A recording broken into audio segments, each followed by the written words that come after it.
One, it's Major League Baseball opening day, the opening weekend of the 2024 season. Could you name the top 10 most famous players in Major League Baseball by jersey sales? Two, Texas is now in the SEC. Can we figure out who's who in the SEC? If you were in a frat, who's Texas? Who's Georgia? Who's LSU? And three, what's happening with Dak? Something's happening. What's happening in Dallas? It's the Will Cain Show on FoxNews.com, on the Fox News YouTube channel, on the Fox News Facebook page, streaming live Monday through Thursday, 12 o'clock Eastern Time, and always on demand at Apple, Spotify, or on YouTube. Just hit subscribe. Today is a sports exclusive, Cain On Sports edition of the Will Cain Show. Yesterday, I got to go to Globe Life Field for opening day for the Texas Rangers, the World Series champion Texas Rangers. And I'm more into baseball than I've been in the better part of a decade. Earlier this week on the Will Cain Show, we had A.J. Przinsky, the former World Series champion, all-star catcher, and Fox Sports baseball analyst on the Will Cain Show to talk about, hey, is baseball healthy or is baseball sick? And AJ and I walked through some various issues in baseball to see if its arrow is pointed up or arrow is pointed down. AJ brought up the lack of national stars. He said that baseball is a regional sport, and that certainly is the case for me. I can name for you the top, not just the entirety of the Rangers' starting pitching rotation, but their lineup. And I can even name, I don't know if I could do the top 10. I could probably do the top 10 prospects in the Texas Rangers minor league farm system, from pitchers like Owen White and Jack Leiter to Kumar Rocker and Brock Porter to field players like Justin Foscue. And the guys will be in Rookie of the Year race this year, Evan Carter and Wyatt Langford. I can do that deep for my team, for the Texas Rangers. But I don't know that I could name the 10 biggest players in baseball, the biggest stars by jersey sales. So could you? Let's start today with a little MLB quiz with story number 1. Can we name the biggest stars in baseball? Baseball is notorious that Mike Trout's been the biggest star for the last decade, and we used to play a game on the Will Cain Show on ESPN of call up your buddy and ask him who Mike Trout was. Sports fans, friends, and very few could pass who is Mike Trout. But could I do it today? Could I name the biggest stars by jersey sales in Major League Baseball, despite how in I am on the Texas Rangers? And what that reveals about it being a regional sport, what do even I know about it as a national sport? So we'll bring in the crew, two-a-days, Dan, Young, Establishment, James, and Tinfoil Pat. They're going to run me through a quiz, see if I can get the top 10 jersey sales in Major League Baseball. Ready, fellas? Ready to do it. All right. So you name a player who you think is in the top 10 right now. I have the list in front of me. This is from 2023, the most popular jerseys being sold. So what do you think would go in that list? All right. Number one I can get, it's got to be Shohei Ohtani is in the top 10. That's number 1. He's in the top. He, obviously, the Angels at that point. So, yeah, he's number 1 on that list. Okay. It'd be like Family Feud, where you just kind of guess and, Yeah. Will come in, survey says, comes in at number 4. But I actually think I have the top 2 down pretty easily. I think Ohtani was 1, and I think Aaron Judge is number 2. New York Yankees, Aaron Judge. That's incorrect. He's actually on that list, pretty close, but he's not number 2. Do you want me to give you where he is actually on the list? Yes. He's number 3 on that list, Aaron Judge. Very high, which I thought, but he's number 3 and not number 2. Okay, but I'm so far doing pretty well. 2 guesses in the top 10. But this is where it actually peters out for me. This is where it gets more difficult. Okay. I am going to say Jose Altuve is in the top 10. That's correct. Jose Altuve is. He is a little higher up. He is number 6. I'm kind of surprised in that one because he's a pretty controversial guy being on the Astros, but he's number 6 on that list.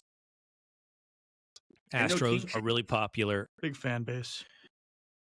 Big fan base in Houston. And such that I'm tempted to also offer up Alex Bregman. Yeah. And I think he could be in the top 10. If not, he's going to be narrowly missing. But since I'm going to be struggling for even names, I am going to say Bregman is also in the top 10. He is. He's down at number 9, but he's still making the top 10. He's a likable player. I get that one. All right. I'm 4 for 4 so far. We're doing well. I got to think big markets. I got to think Dodgers and Yankees, I think. Or I need to think international stars like Ohtani. But I got to go Dodgers. I don't know. Bellinger, Betts. I'm going Mookie Betts is top 10. Ooh, baby. Yep, number 5. Mookie Betts is on that top list. He's in the top 5, which I'm not surprised about. He's a great player.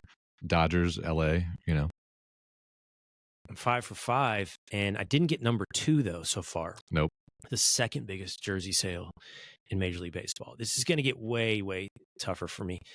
God, at one time I would have said Clayton Kershaw as well, but I don't know. He's such on the back end of his career. But how much like residual fame continues to drive jersey sales? Who's the Yankees guy outside of Judge that would be the most popular? I'll say I'm a little surprised at number 2. He had a historic season. Yeah, he had an historic season. He's a great player. Pretty big market. Good team. You're gonna kick yourself. I don't know. Yeah. I am. Well, I'm not going for him just yet, but I've got to think that despite the fact that he's like the biggest star that no one knows, he makes the top 10. I have to think Mike Trout's in the top 10. Yep, he is. Mike Trout's number 10 on the list. He's there. I mean, it's tough. He's on a crappy team, but he's probably the oldest player on that list too. Yep, he is. He's been around. I'm doing way better than I would have thought. I knew you would. See, you were down on yourself, but I knew you would do this well because looking at this list, it's not surprising at all, except a couple.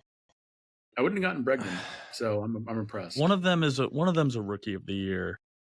Yeah, you would know him well because he's in your division. Oh, I was going Orioles direction there for a minute, but I don't think the Orioles or a rookie would put a jersey in the top 10 in the division. I mean, you want to stick with the Astros, Mariners. Do you play MLB The Show at all? The Never. video game? Okay. Never. He won it. No. He did very well in the home run derby.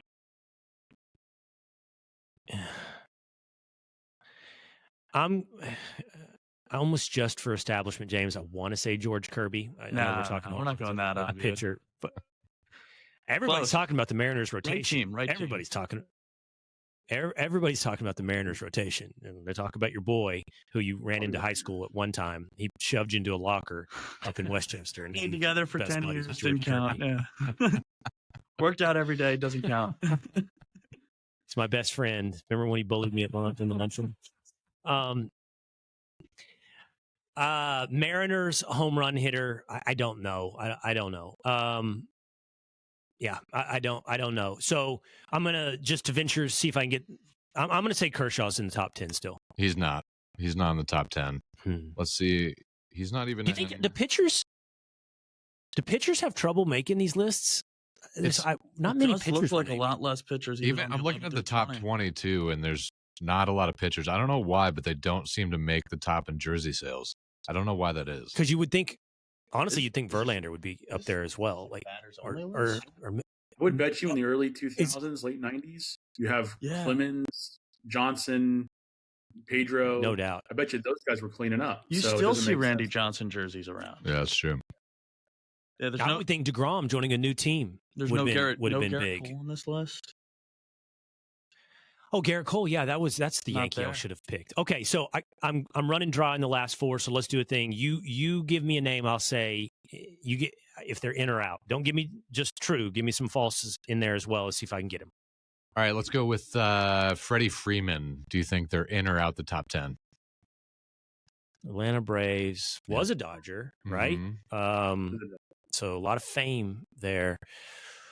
I'm going to go Freddie Freeman is in. Nope, he's number 11, just out of the top 10, but he's up there. He's a big time one there. All right, we're gonna go with how about Fernando Tatis Jr. Oh, Yeah, I should have thought about. Oh, that's who I was thinking you would think of. Oh, it was also Juan Soto's, but yeah. Fernando Tatis Jr. No. Juan Soto, yes. No, Fernando Tatis Jr. is number 4 on the list. Really? Yeah, he's huge. The kids love him. Why I asked about MLB The Show, he was on the cover of it last year. He's a big player. People love him. Yeah. And Soto is not in the top 10. Soto's not in the top 10. Juan Soto is not because he was still in the top 20. When did he get? Did he play the full last year with the Padres? Yeah, I don't know. Traded, before the season or before. Okay. All right, let's go with another player. What do you think about Francisco Lindor, the Mets? Popular player. Well, that's New York. Mm-hmm. Is he their marquee player with the Mets? I'll go yes on Lindor. No, he's number 19 on the list. Oh, you throw me a lot of curveballs. I'm throwing some curveballs here. Sooner or later, it's got to be a true. It's got to be a true. All right, let's go with Julio Rodriguez. Seattle Mariners. Is that the Mariners guy you're talking about? There we go. There we go. He's number 7. Yes. This is like filling in. It's like filling in an answer bubble on the number SAT. 7. Sooner or later, C is right. So I'm going to go yes. He's number 7. He's number 7 on the list. What about Bryce Harper? Oh gosh, yes. How did I forget Bryce Harper? Yes, he's top 10. He's not even in the top 20. Really? Yeah, I'm on MLBshop.com. Like I'm looking at the jersey sales. Maybe this is maybe this list is all messed up because they're trying to sell out inventory. Probably. Maybe they're messing with us. Maybe. How is Bryce Harper not top 10? I don't know. He's got to be. That was very surprising to me. Did you guys ever fill out a test where you just filled out C the whole way? You didn't know, so you're just like, I'm just going to go C and see what grade I get on the multiple choice little. Did you guys even have Scantrons? Or are you too young? Do you even know what I'm talking about? I did. The little Scantrons? Yeah. I was homeschooled. You just find the smartest kid in the class and you get the same grades. Yeah, exactly. All right, give me the rest of the top 10. I'm out. Who did I miss? All right, so number 2 you missed, Ronald Acuna Jr. from the Atlanta Braves. He was number 2 on that list. One more Brave there. Yeah. Then we I thought we had a pre-show conversation, and he was brought up, and somebody said he wasn't, so I wasn't going with him. So I said that pre-show conversation, and I didn't think he was, but I was wrong completely about that. So that's my bad. Okay. All right. Number 8. So I'm missing number 8. Yep, we have another Brave. Matt Olson is on that list. Oh gosh, never would have gotten it. Yeah, me either. And then number 9 is the other one I didn't get. No, we did. Number 9 was Bregman. Oh, all right. Not bad. Yeah. Not bad. Yeah. Know a few stars in Major League Baseball. There's your top 10 jersey sales. I don't know if you could get them, but I'm going to give myself a passing grade. I don't even feel bad about the ones that I didn't get, except for maybe Ronald Acuna Jr. But that one, that I was given bad information, which ruined my guessing. All right, coming up, Texas in the SEC. Let's talk about who these stereotypes are in the SEC, the various teams in the conference and who they are in your frat. And do we like the new rules in the NFL? Do we like banning the hip drop tackle and changing the kickoff? Should we just get rid of kickers? Let's do that next with OutKick's Barrett Sallee. Let's have some fun with the SEC. Which one of these schools are what guy in your fraternity? It is the Will Cain Show, streaming live Monday through Thursday, 12 o'clock Eastern time at foxnews.com and the Fox News YouTube channel and Facebook page. The Cain On Sports edition, like every other episode in full and in part, is available for subscription, free subscription. Just hit subscribe. When I say subscription, I want to be clear. You don't have to pay anything. Just to hang out with the Will Cain Show on YouTube or on Apple or on Spotify. He is the host of the Covered and Smothered podcast. He's a new columnist at OutKick, and I'm glad to have him hanging out today on the Will Cain Show. It is Barrett Sallee. He's a columnist at OutKick, and you can catch him at the College Football Smothered and Covered podcast. It is Barrett Sallee on the Will Cain Show. What's up, Barrett? Oh, man, just cranking through an off season, trying to keep kids out of trouble. Driving is an issue a little bit for these kids, driving with expired license and things like that. So hopefully nothing bad happens with some of these kids in the college football world. But happy to be on with you. It's a pleasure to be on your show. Big fan, and looking forward to this conversation. You're referencing, I think, Georgia, and people are talking about some of the stuff that's going on with the Bulldogs. Is there a cultural problem at Georgia? I mean, I don't like to extrapolate off of a few situations, and there's always kids that get into trouble. It's always a question, though, as well. Is it some kind of reflection of a bigger problem? Is it a cultural problem at Georgia? I don't think it's a cultural problem. I call it an incident program, right? They're just incidents that happen over and over again because like some of these are driving with a suspended license or improper use of a moped or things like that. So, there are the more serious ones, obviously the tragic death of an offensive lineman, Devin Willock and Chandler LaCroix, a recruiting staffer last year. So those are serious, obviously. But growing up around the state of Georgia, I had a lot of friends that go to Athens. Athens PD, they make their money off traffic stops. Like that is big business for them. So, it is a Georgia player problem because it keeps happening over and over again. But I think more importantly, it's just what happens in Athens, whether it be big things or small things. A lot of kids get into trouble doing stuff like this. So, no, I don't think it's a cultural problem. Kirby has addressed it. He addressed it actually this week as well. So, you just have to, you're going to kind of move on from these things and try to educate players as much as you possibly can. But I mean, Will, I know I did. I don't know about you, but I know I made some stupid mistakes when I was in college. I'm still making them, Barrett. I'm still making them. I don't even want to talk about which of those violations I might be guilty of as we speak. Your knowledge of Georgia, your knowledge of the SEC, I kind of want to lead into that. So, of course, my school, the Texas Longhorns, new to the SEC next year. And I was thinking about how Texas fits into the SEC, Barrett. And it's interesting. A lot of Texas kids are starting to go to SEC schools. My brother went to Auburn, as you did back in the day, so he's a Tiger, War Eagle. But a lot of kids choosing Auburn, a lot of kids choosing Georgia. And it got me thinking to, like, who is what? Like, how do different schools fit into the SEC? And I'll just tell you, like, as Texas comes in, if we were saying, the entire conference is your fraternity, Texas is your frat brother that comes in with a big last name. His daddy's wealthy. He's entitled. And I'm a fan and I'm a Longhorn, but I know who I am. I know who we are. That's Texas. And so it's going to rub some people the wrong way in the SEC, I'm sure. Give me my perception, my brother having gone to Auburn, and then, of course, relationship with Alabama. I think of Auburn as like the middle child, like the forgotten brother, maybe the little bit bitter but quiet frat brother. Who is give me some who these guys are, who these schools are in the SEC. Well, you mentioned Texas and how they're the frat brother that comes in with the big name and everything. And like looking back at my college career, that guy, that kind of frat brother can go in two directions, right? He can become something big, CEO, things like that, get his stuff together, use his connections to become someone in power, or they could be spoiled. They could go downhill in a hurry, drop out of college and never be heard from again. And I think Texas is the former. I think a couple of years ago, I would have said Texas is not ready for the SEC. Like when it was announced in 2021, I said Texas is not going to be ready for the SEC because Texas was sort of spinning its wheels and has been spinning its wheels for a decade.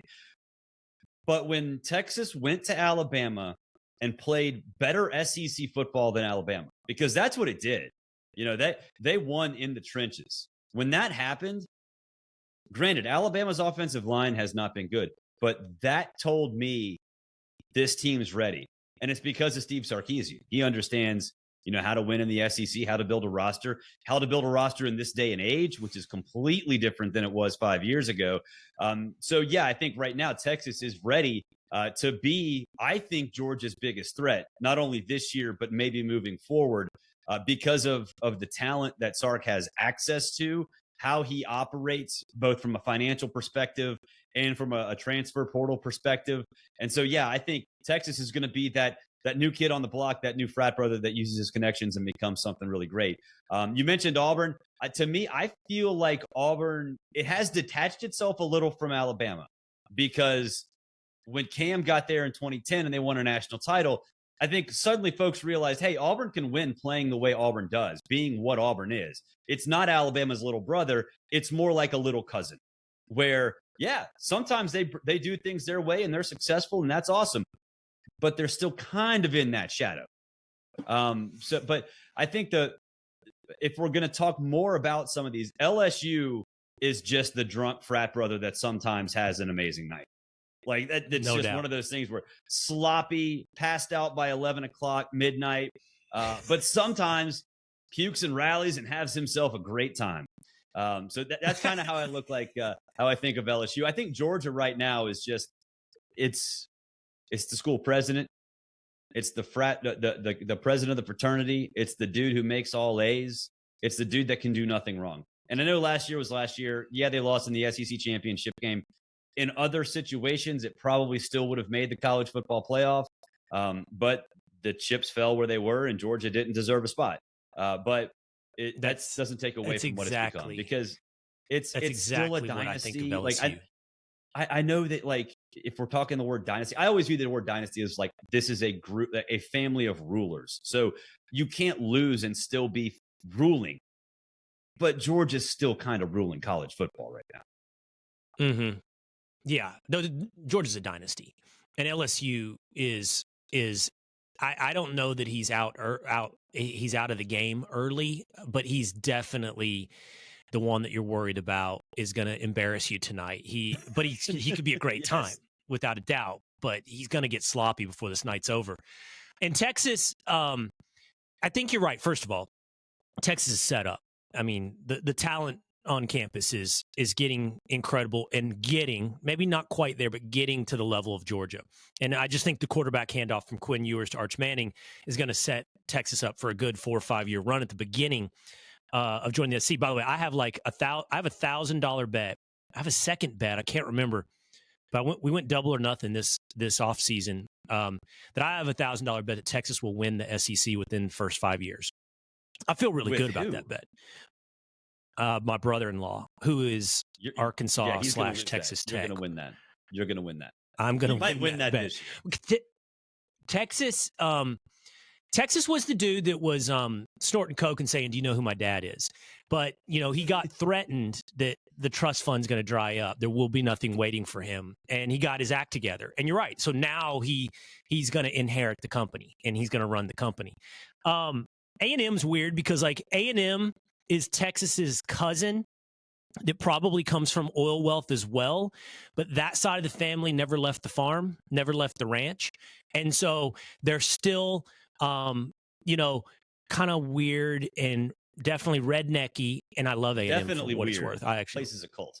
Definitely weird. But help me understand who, like, A&M is that dude at the fraternity, and you're like, I love that he hunts and fishes, but he's doing something weird at the campfire at night. Like, why is he's going to break out his guitar and sing again? Like, what is he doing? But distinguish A&M for me from Mississippi State, because I think of Mississippi State also as like, he's the redneck in the frat.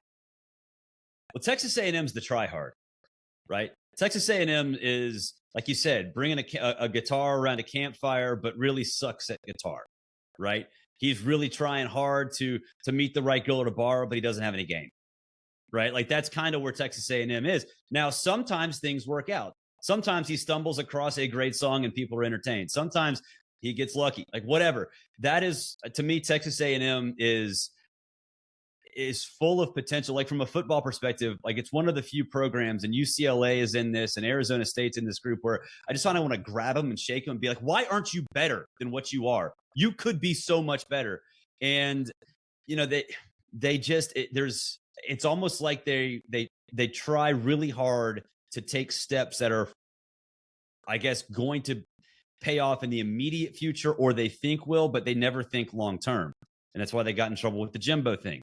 So they got in trouble with the Manziel. Like, they're always taking a small step in the wrong direction, even when they're moving forward, which is like when they got Manziel in the SEC. So Yeah, I mean, it's a difficult life if you're a Texas A&M fans because you're always so full of hope and you just get that rug pull all the time. And sometimes it's the fault of Texas A&M. A lot of times it is the administrative side, but it's got to be frustrating for Mississippi State.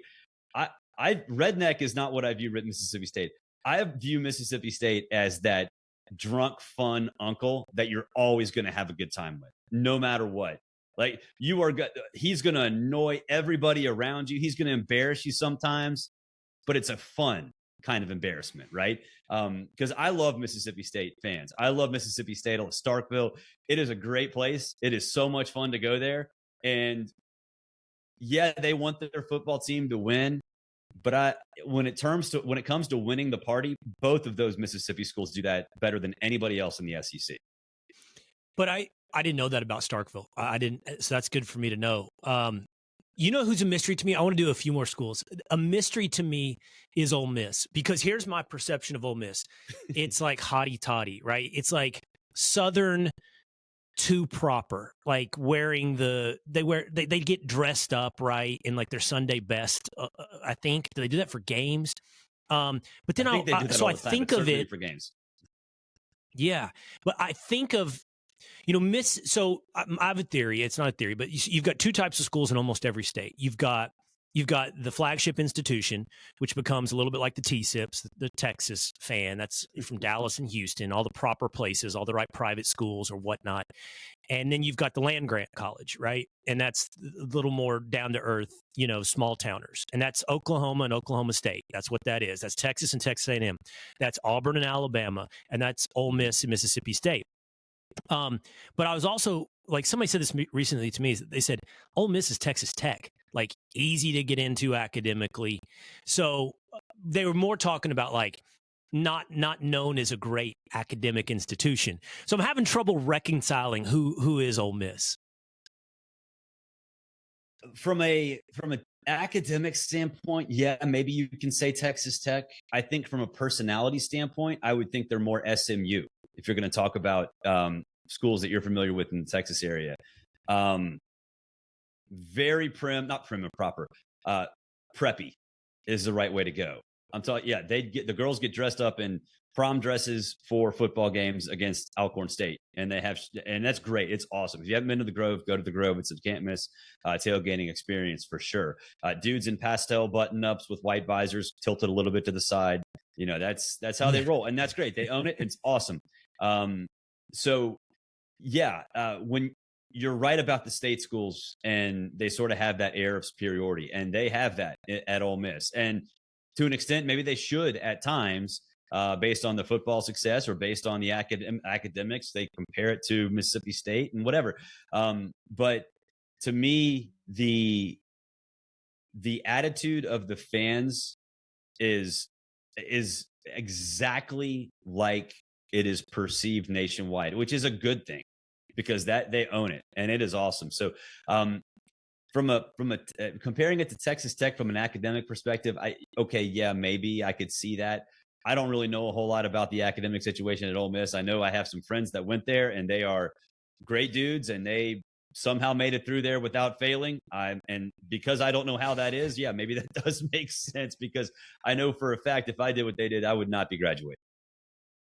Well, I don't think Ole Miss and Texas Tech, because Texas Tech is not preppy and not prim and proper. And for the record, I don't know that I've ever met a dude that went to Tech that I didn't like. Like, Tech dudes are awesome guys.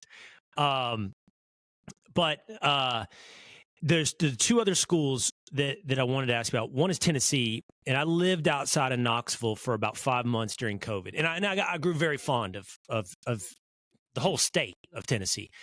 But I don't really know, like, the stereotype of Tennessee. It's kind of hard to peg because they have become so cynical, right? About 10, 15 years ago, and I guess it was more like 20 now, because I guess we're old dudes now, but towards the end of the Fulmer years and the beginning of the Derek Doolander era, like, it's one of those things where they thought they should win. They thought they should run college football, just like Texas A&M does, right? Like, they really thought that. And then it just kept, the follies just kept coming on and on top of each other. And I got kept it. Building and building and I got building. it. Yeah. Good looking dude that was killing it in the fraternity, but he started balding a little bit earlier than everybody else, and his confidence is shattered. Yes. Ate too much pizza, drank too much Busch Light. Yes. That's 100%. That's what Tennessee is. And now to me, and I love Tennessee fans and Vol fans on Twitter. They call themselves Vol Twitter. They are the best at interneting. I mean, they are awesome.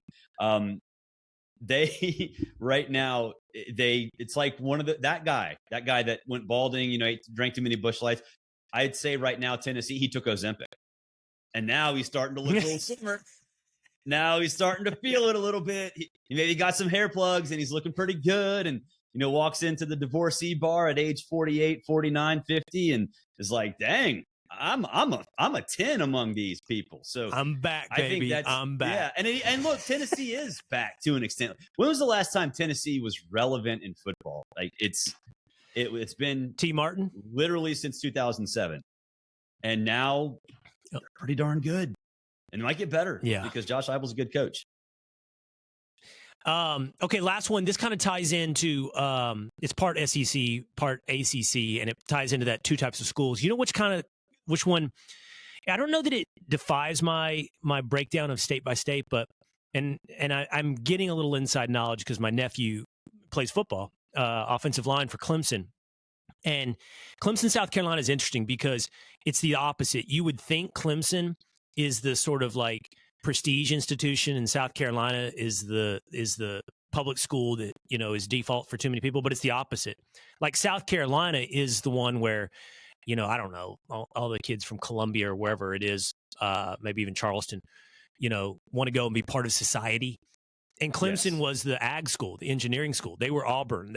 They're A&M, but because they sound like a private school, Clemson, and because they're now good at football, it's seen externally outside of South Carolina as the opposite of what it actually is.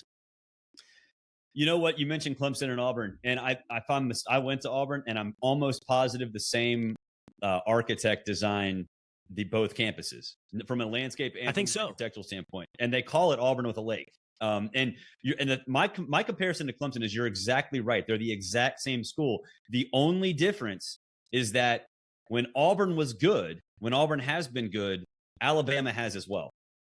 Clemson doesn't have to deal with that with South Carolina, because if Alabama wasn't there, Auburn would have won multiple national championships just like Clemson did. It's the exact same thing, just in a little bit of a different location that makes it a lot easier to become notable if you're Clemson.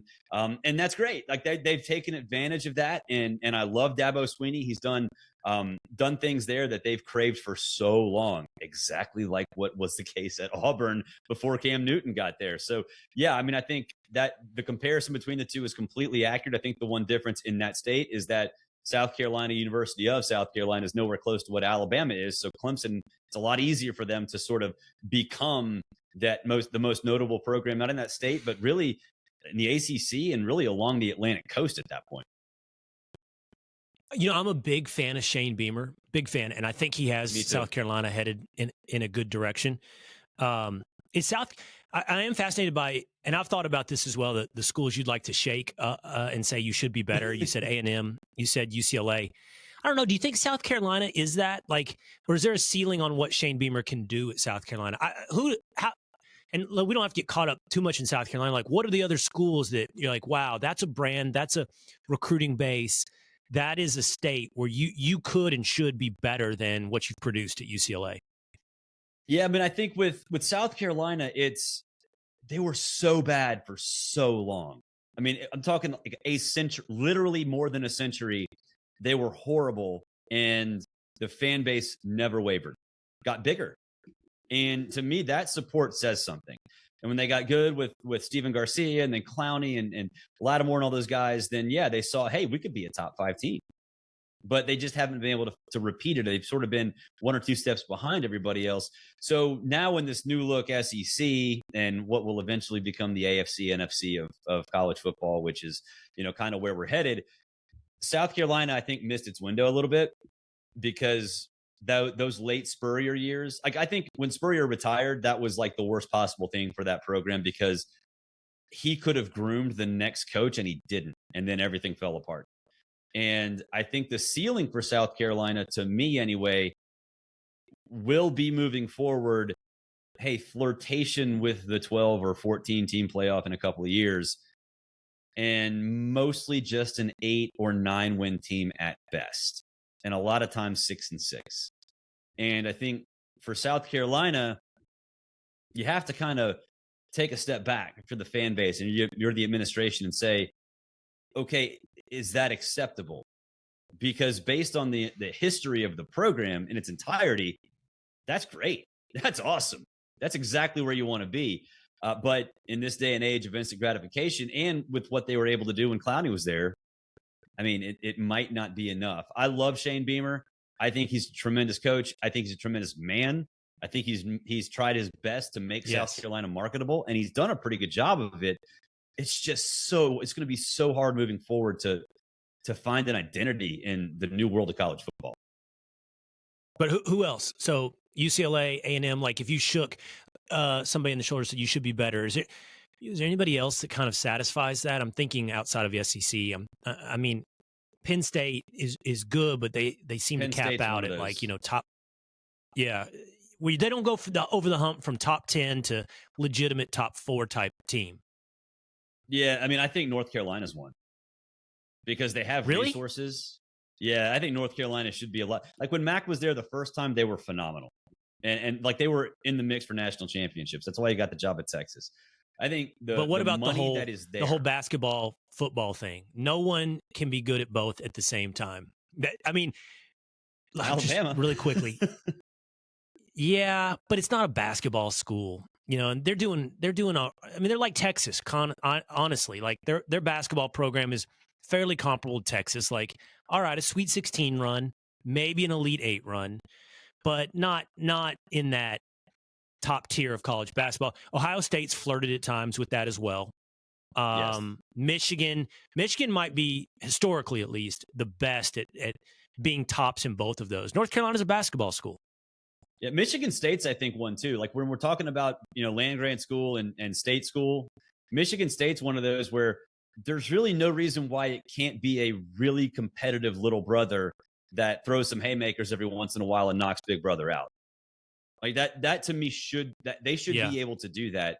There's been obviously issues with the head coach, with Mel Tucker. That's been a little bit of a problem. D'Antonio retired. He was phenomenal before Mel got there. They made a bad investment, and now they're sort of an afterthought. I think they should be able to land a few haymakers every once in a while beyond what they were in 15 when they made the playoff, because that was, they had a couple of good quarterbacks, back to back and got the job done. So I think Michigan State, Penn State's one that absolutely fits that mold. And like I said, the Arizona schools, Arizona State specifically, being in Metro Phoenix, having all that Phoenix and the Arizona, the state of the talent that's there. They can dip into Utah, which has got some great offensive line talent, almost all the time. Southern California, they can dip in, get some of those players out of the San Diego area. So Arizona State's one that I look at, and especially in the Big 12 now, where, there's really not a power. Like, is it going to be Oklahoma State? Is it going to be, Utah? Is it going to be Arizona State? Why wouldn't it be Arizona State? Why couldn't it be Arizona State at this point? Right. Yeah. Arizona's a basketball school, so that's their problem. We should point out, I would be remiss if I didn't say, we talked about Alabama and Texas. Tennessee's probably, if you ranked them for the year 2023-24, Tennessee, are they the best combo football basketball school right now? Like, they're pretty good at both. I don't know who's doing. Bama made the playoff and they're in the Sweet 16, so I think it had to be Bama. 2 seed in Tennessee. Okay, all right, we'll give it to Bama right now. Because Tennessee this year was good, but Tennessee was not that great. Like, they were not great by normal football standards. Great by Tennessee standards, but 9-3, not really in the division championship hunt. I think that's enough to sort of set them back just a little bit. All right, I want to save a minute for NFL rules with you for just a second, but one last question on this college thing. You mentioned AFC, NFC, so you're talking about SEC, Big Ten. Eventually, we have this super conference. So what happens to, like, So Florida State and Clemson, they go to one of those. North Carolina, I don't know what happens with North Carolina.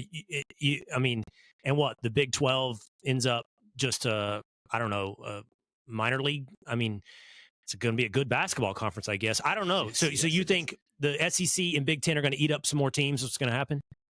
Yeah, I mean, I think they will at some point. The contracts for these teams, like they've purposely made them smaller, right? All the networks have made these, like the Fox deal with the Big 12, I think ends in 31, which that was signed last year. We never have something like that. Usually it's much longer than that. So I think, yes, you're going to get to that point, but there's still going to be stragglers left over. But that are still competitive, that still can sort of jump in. They're not going to separate completely. You're going to have this sort of jumbled mess below the SEC and Big 10.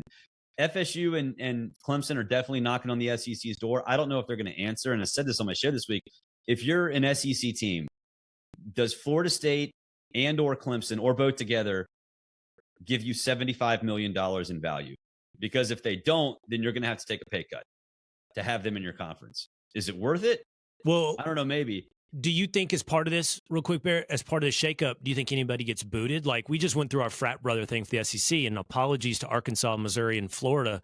And no one's thinking Florida's at risk of getting dropped, but like Vanderbilt's the nerd for the record, who doesn't go to the parties. You got to boost the fraternity's GPA. That's what they're there for. He does boost the GPA. But like, do you think Vanderbilt and Missouri or even Mississippi State are at threat of not being a part of the future SEC? Nah, I think they'll be around. I mean, the SEC, especially with the founding members, they're not going to kick anybody out. And the Big 10, they value academics, so the ones that are nerds, so to speak, are going to stick around. I'm still kind of on the fence as to what happens. I do think you're going to develop an AFC NFC thing, but you're also going to have that sort of be, presenting a shadow to the rest that teams can get out of. I think in the Big 12, and I've said this week, Florida State and Clemson could go to the Big 12 when that contract comes up. The media rights contract comes up in 2031, because they're going to have 5 years of lawyers collecting billable hours anyway. So it times up kind of well.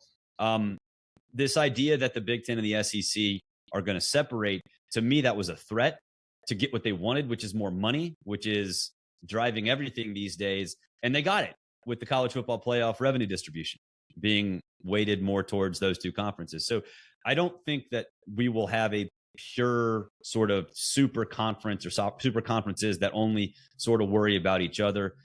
It will stay dysfunctional because there's still value in non-power 2 teams, non-power 2 programs. And I always talk about college athletics this way. It's not clean. It's not proper. It's not symmetric. It's not supposed to be. It's a beautiful disaster. That's okay. Always has been. It's dysfunctional for a reason. And for me, that's a feature. That's not a bug. I love the fact that it's beautifully dysfunctional. Oh, I like that. Yeah, you're right. I mean, that's the history of college football. We used to vote on a national champion. This was never clean. It was never just. All right, I want to ask you about, you cover everything over at OutKick and on the Smothered and Covered podcast as well, but I want to ask you about NFL real quick. And just when it comes to rules. So two rules the NFL adopted this week. One was they got rid of the hip drop tackle, which everybody talked about all season long and was injuring guys. And they're going to reform kickoffs. Let's do kickoffs first. So this seems good. I mean, the kicker's going to be lined up. It looked like a good, 20 yards behind the line. And the two lines are on the receiving end's 40, roughly, I think it is. Yes. The kicker's on his own 35 or so, on 40. And, everybody's saying this is going to make, I saw Eric Galco, who worked at the XFL, I like Eric, smart guy, help develop this for the XFL. He goes, it's just going to make kickoffs look more like a running play. And it'll change the kind of guys you put back there. So it'll be less speedsters, guys that can fly. It'll be more guys that know how to pick a hole like a running back. And it'll be safer. So I think this is good. I am a little concerned that we're headed toward, I say I'm concerned because my son is a high school kicker and punter, that we're headed towards the Larry David path. Larry David said on the Rich Eisen show, he just wants to do away with kickers, get them out of the game. Right. And he makes a funny and compelling argument. It's like, game on the line. Let's pull this guy over here. Doesn't even practice with everybody over here to decide the game. And I get it, even though my kid's a kicker. But this seems good. This new rule for kicking. Yeah, I'm fine with it. The XFL did basically the same thing last year. And look, I mean, I know traditionalists will say, well, it's a contact sport. You're taking things away from it or whatever. But I mean, honestly, kickoffs are very dangerous. When you have a group of people running full speed from 20 yards away from each other and pounding each other in the head, you're going to have injuries. That's not, if that can be avoidable. And so they're making it avoidable. And I was fine with it watching in the XFL. I thought it still kept a lot of the strategy in to what is normally a pretty boring event, because kickoffs now, I mean, I don't even know the number, probably 75, 80% end up in touchbacks anyway. So if you're not going to have legs, or if you're going to actually have returns, at least make them safe, at least make them look more like football plays. And it's exactly what it's doing. So I'm fine with it. The surprise onside kick not being available anymore kind of sucks, because I love those. But beyond that, traditionalists will say they don't like it. It's going to take a week or two, and then no one's going to think about it ever again. It'll be like the pitch clock in baseball. Like, do you even think about it anymore? No. And it's only been around for a year. I love it. Are you with Larry David? Would you get rid of kickers? No, kickers are people too. I love kickers. Kickers are like the kickers to me are like the weird reliever out of the bullpen. Like, you don't really know what they're thinking because they're never thinking normally, but they're always entertaining and important. I'm going to tell you something that stinks. Being a kicker's dad, there's no upside. I mean, there's one scenario clearly that's an upside. That's the game-winning kick. But I'm going to be honest, I don't think it's worth it. That's right. Like, it's not worth it, because if you don't make it, you hear your fellow parents. And it's your problem. It's just bad parenting if they don't make it. All right, hip drop tackle, don't like this. All right, for me, and here's why. I just don't like gray legislation. I don't like how holding is impossible to tell and inconsistent. I don't like basketball officiating. I don't like pass interference, because I don't like whether or not something's a catch. I just think that this is an example of places where we over-legislate but under-define, and then can't define, neither in the replay booth or on the field, something that's happening in real time. And it's also like hitting the quarterback. Like, I don't know what these defenders are supposed to do. Now, I've actually had some guys on play defense said, no, you can. Who was it? Brandon Seiler, I think. It was like, no, you can. You can pull up. You can figure it out. I don't know if that's true or not. But this hip drop tackle, I mean, there's going to be all kinds of debate about, like, are you behind the guy? Are you on his side? I think it's a recipe for a mess. It's going to be a mess. Yeah, it's like targeting in college football. No one can define it. And when you see it, it might be targeting, it might not be. Who knows? To me, I'm 100% in agreement with you. It's going to be loosely defined, and no one's going to be able to define it. And it's going to vary based on official to official and game to game. And I think the egregious ones should absolutely be flagged. Like, when you suplex a dude, okay. I mean, it's not WWE. Those guys practice how to do that without getting hurt. Football players don't.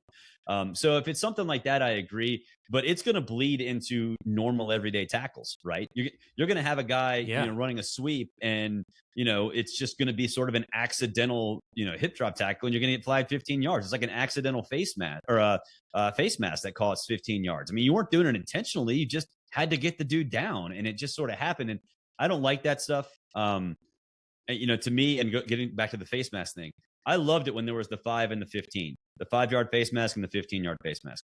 Totally cool with that. Yeah. And if you want to get this out of the game, do something like that, because it is obvious if someone suplexes a dude that, that's a penalty. There's no doubt about that. If you just sort of do it on accident, which is going to happen a lot, because, there are bodies flying at, a million miles an hour at each other, it shouldn't be something that is, that is worth the 15-yard penalty. That just doesn't make sense to me. And with that 5 and 15 is good. I think you can see some level of egregiousness or intentionality. You certainly can when it comes to face masks.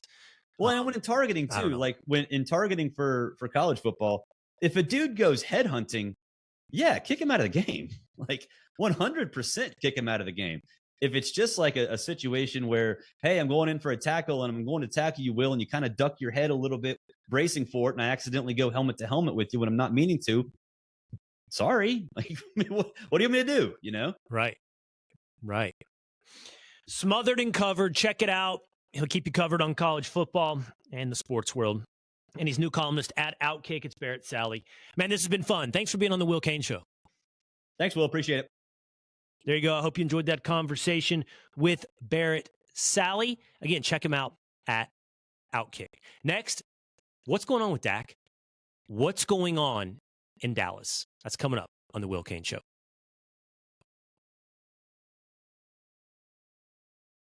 Something is happening in Dallas. What's happening with Dak?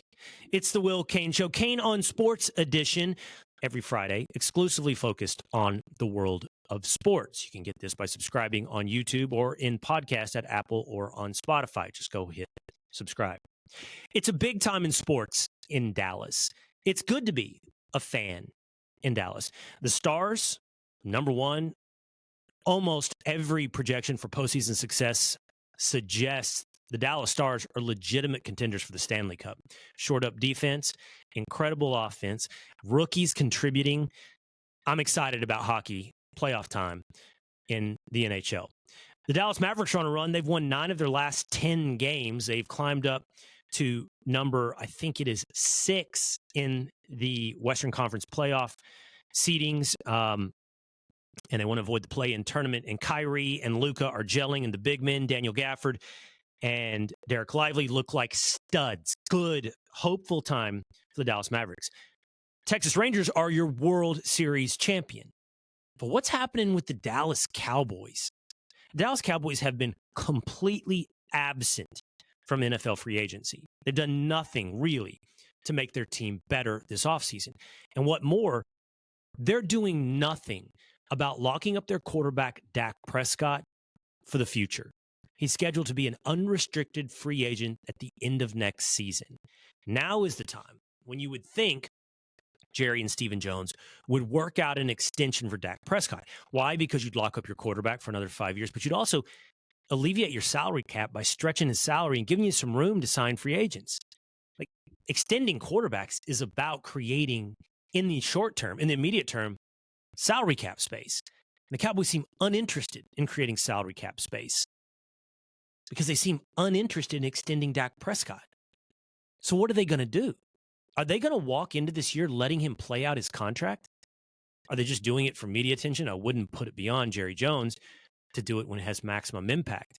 But something weird is happening in Dallas. And when I say weird, really unprecedented. The only parallel at all is Kirk Cousins, one of the few quarterbacks who is a starting franchise level quarterback, if not a Super Bowl level quarterback, a franchise starting quarterback to ever hit unrestricted free agency. When then the Redskins, now Commanders, let him go to the Minnesota Vikings, Kirk Cousins raked it in. He made a ton of money. And he has again now with the Atlanta Falcons. But we rarely see a quarterback, even at Cousins level, make their way into free agency. Are the Cowboys going to allow this to happen with Dak Prescott? Let's be clear for a second about Dak.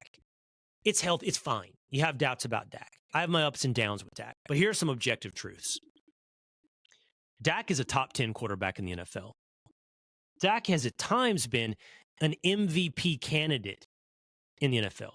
Almost every statistical measure places him well above the top 10, places him in the top 5 for his career and on a season-by-season basis. I'm talking about not just touchdowns to interceptions, which that's important, not just yardage, but advanced metrics like expected completion percentage, like air yards downfield, like accuracy on the deep ball. Dak is great. He is a definite top 10, debatable top 5, probably number 7 quarterback in the NFL. And you don't see a quarterback like that hit unrestricted free agency. On the other hand, he doesn't have success in the playoffs. And I think it's fair, I think it's rational to ask the question whether or not he can ever get you over the hump. I think that's okay. But you have to balance that sort of abstraction, that emotional, that opinion, that subjective gut against the objective evidence that I'm just laying out for you on who he is. If Dak reaches free agency, be clear about something. He will break the bank. He will have, I don't know how many teams looking to pay him top dollar. And it only takes one, really two, to create a bidding war. But Dak will have 4 or 5. And they will be teams that face him twice a year that know who he is. The Commanders, the Giants. That's who Adam Schefter suggested would be all-in suitors for Dak Prescott. And others. Because it's so hard to find one. The quarterback wilderness is the weirdest and worst and most desolate place in sports landscape. And I can't imagine a franchise willingly walking away from, say, the 7th or 8th best quarterback in the NFL into the quarterback wilderness. That's not what the Commanders did when they decided Cousins wasn't top tier. I mean, you can't come up with an example of somebody letting a quarterback at that level walk to willingly go into the wilderness. Now, there's no way the Cowboys think that Trey Lance, what was he, the former number 3 overall pick in the draft, that they got for a 4th-round draft pick from the San Francisco 49ers, is ready to take over and be the future of the franchise. There's no way. You can hope, but you can't expect or plan for that to be the case. And if they are going to let Dak walk, you would think they'd start this year in drafting his replacement. But who would that be? They picked 24th. I mean, that's going to be like Michael Penix, perhaps, from Washington. And why would Michael Penix be better in any way than Dak Prescott, except for that he's cheaper? And that's not I don't mean to wave my hand at somebody being cheaper, because then you can bolster the rest of your lineup. But you know what? Cowboys haven't yet locked up CeeDee Lamb. They got to figure out what they're going to do with Micah Parsons. Jory Epstein, who's an NFL reporter for Yahoo, suggested CeeDee Lamb won't sign until Justin Jefferson does. And Justin Jefferson sets the market for receivers, and then CeeDee wants to get his money. And she also quoted rival executives in the NFL saying, be careful with Micah. This was Epstein talking. She said, Micah shows up big in moments in games that don't matter. But when it comes to the plays in the games that do matter, where's Micah? So do you pay him? Do you break the bank? For me, that answer is obvious. Yes. Micah Parsons is franchise. And yeah, I want to build my franchise around Micah Parsons. I want to keep CeeDee Lamb.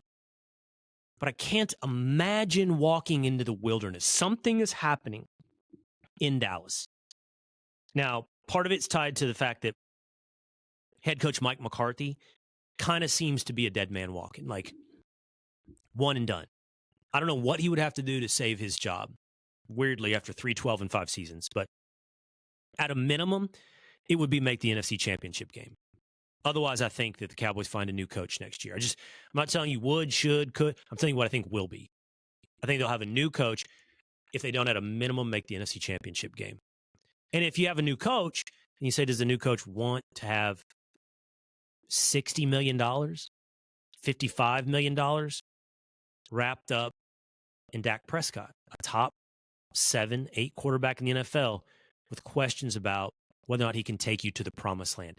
I don't know what's happening in Dallas, but I do get the sense something weird right now is happening with the Dallas Cowboys. And unfortunately, what's happening for the Cowboys is not the same thing that's happening for the Rangers, the Mavericks, and the Stars.